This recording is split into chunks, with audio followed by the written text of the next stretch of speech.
Stop.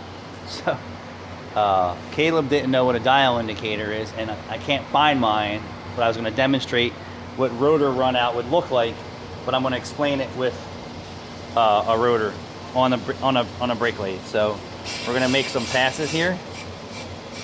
So if you hear that, let's get a little heavier.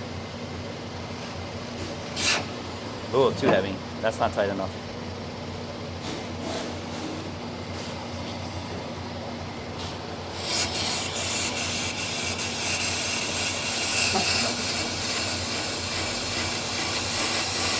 So how do you fix a brake pulsation? If you don't know the history of the customer's vehicle. You change the rotors, or dealerships shave them down. You would machine the rotor to remove the run out on the car or off the car. So there's a difference. This hub gear that you're machining the rotor to on this thing should have no run out in it, and they need to be checked, and I've done this before. So mine's been machined over the years, so it's true again. So it's called matching run out. So this hub may have run out in it on the outside of it here, you follow me? And the run out actually carries through the whole rotor.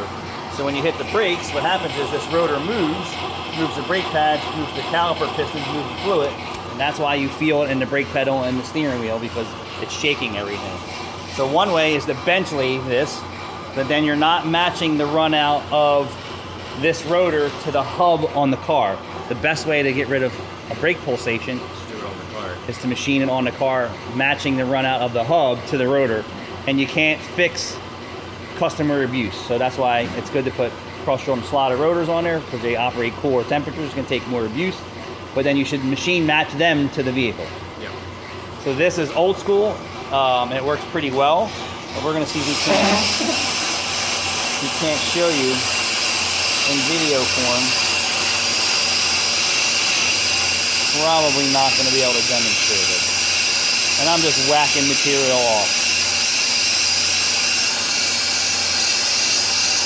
Oh, there you go. So it's going to show up. Well, you can see the orange. Unplug it.